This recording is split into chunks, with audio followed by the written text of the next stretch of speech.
Hey guys, welcome back to my channel. I'm CCSLC Gamer, and we are 3 days away from the new year starting, and I am excited to hop into 2025. And for today's video, I want to talk to you guys about some very interesting things that have been occurring lately. The things I'll be talking about here today is the talks of the Power Rangers getting a reboot, and Spider-Man 4 still having some issues with the script, and some issues regarding Disney's involvement with Pixar films.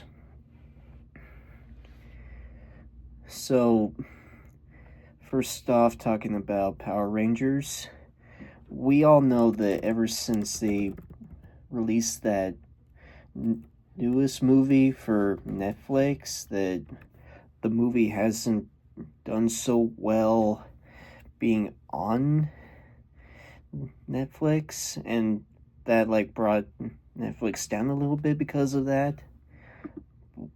While it is true that the movie got 78%, there's still a lot of people out there that didn't really like the idea of this movie. And Netflix lost the rights to Power Rangers, and now with this reboot, they're starting to find a new partnership company to where they could actually make this reboot.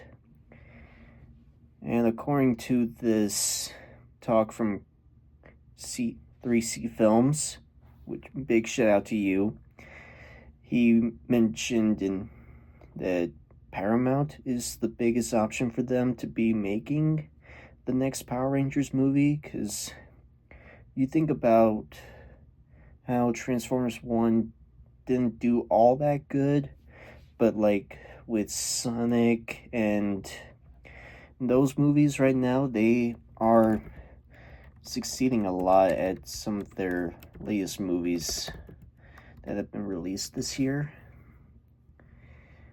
And with an idea with Paramount having the rights to make the Power Rangers movies, I think that could be the best option for it.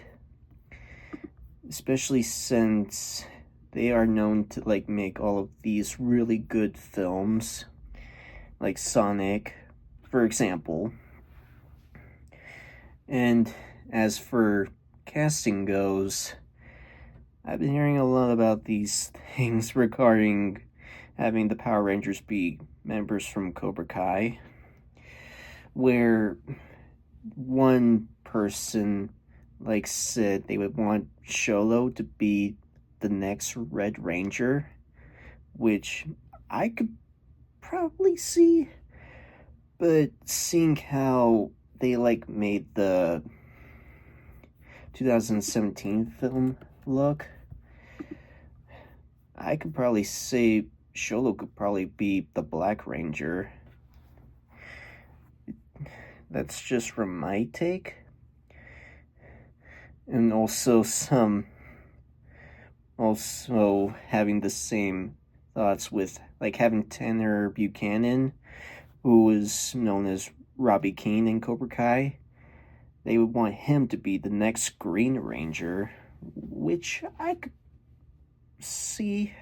I'm not too familiar with the Green Ranger so much, but that could be a possibility for a young version of a Green Ranger. But the idea they had for the Pink Ranger totally caught my attention a little bit. So if you're familiar with the latest season of Cobra Kai, you would know about the Dojo Iron Dragons and their female champion, Sarah Malik, who is played by Raina Falendingham, who is known to be a 13-time world champion in Taekwondo and is a 4th-degree black belt. The idea of having her be in the movie, that could be a really big hit for the movie, especially since Power Rangers are like superheroes and they fight. Having her be one of the Rangers could be a good idea. That's just my take, especially since I've started liking Reina a lot after seeing her in the show. But an idea like that could really be awesome. And I think as time goes on, we'll probably get more ideas of what they're planning on doing. Now, to talk about Spider-Man 4, and we all have mixed feelings about Spider-Man 4, especially ever since Sony and Feige have just been discussing what is the right turn to make this movie, especially right now since they're saying that they do have a good story in mind, but the script just still needs some work. And even Tom Holland said that himself, that the script does need some work. And also, with this news about it possibly being another multiverse story, they gotta think, what could we do with another multiverse story? Because they did say that they're gonna try to aim it to being released between Avengers Doomsday and Secret Wars. And if they want to make it a multiverse story, they gotta think deep. What could we do with another multiverse story that could really bring that same hype as No Way Home did? Even with rumors of Toby and Andrew considering to be returning as their roles as Peter, it seems like they could possibly show up in the fourth movie, but I think they should probably save them for Secret Wars. And even this note that Daredevil will have a small part of Avengers Doomsday, and with him having some history with Spider-Man, you could probably see why they would probably have that in mind, with having Spider-Man team up with Daredevil, if that's the route that they're taking with him. But yeah, I don't know what to think about this. I mean, sure, they do want to make this movie a big hit like No Way Home, but it's just hard to see what they could do for another multiverse story. And now for our final talk about how Pixar films are having a bit of a downfall because of Disney.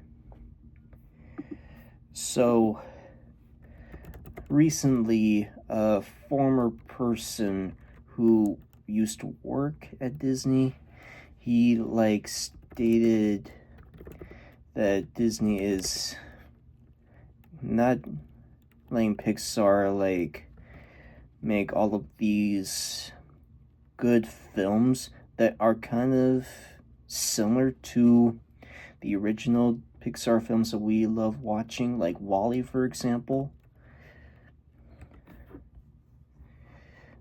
And you take the movie Hoppers that they are currently working on, where a woman transfers her mind into a beaver and she learns how to be a beaver. Disney's saying, no, that's going up against environmentalism, and we don't want to make a movie like that. It's Disney's talking about all of these certain things could not be the best idea for a movie.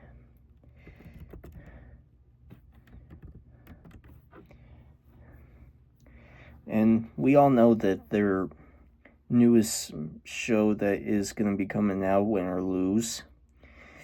So hopefully that does have some... Hopefully that show does some hope for Pixar, especially since this issue with them not agreeing to make these movies as good as like the past movies were. It's got me also thinking about this. So if you're a fan of The Incredibles, you would understand this. So you think about The Incredibles back in 2004. Disney and Pixar made that movie so it could be made for both kids and parents, because it like had funny scenes that adults could understand but also make it suitable for kids. But whereas when the second film came out, it seemed like they didn't have that same element of humor as the first movie did. And I think that is one kind of reason why I didn't really like the movie as much. While it did also have a good score like the first movie did, you can see my opinion with it. And now it's got me thinking, with them making a third movie for The Incredibles, is Disney not going to allow Pixar to have that same humor as the first movie did? Or are they going to agree with them and let them make a movie that's similar to the first one, that has the same humor as kids and adults did back when the first movie came out? So yeah, this news with Pixar and Disney right now, it's just got us all wondering, what is this future for Pixar if Disney doesn't allow them to make these movies that are a bit similar to the ones that we watched in the past? Because another one, for an example, WALL-E, that movie is basically talking about environmentalism, showing what will happen if we don't take care of the planet, and if we just spend the rest of our days just sitting at home and just sitting in these big comfy chairs for the last 700 years. And Hoppers is taking on that same take as WALL-E is, environmentalism. So either Disney's gotta get their head on straight and just help Pixar make these new movies just as good as the ones that we love watching, or could it be time for Pixar to go solo and make their own movies without Disney? Which I know how that may sound to most people, but it's just an opinion on my head. If Disney doesn't let Pixar have that same element as these past films do, what could be the future for Pixar? And that's it for today's video. Leave your thoughts down below what you think of these three topics. And keep in touch for the 31st, where I'll be making 2 new videos for my last year of 2024, talking about the movies I enjoyed seeing this year and the movies that flopped that I've seen, and the movies that I'm most anticipated to see in 2025. And if you haven't already, hit down there, hit the thumbs up, and subscribe. And I will see you guys next time. See ya.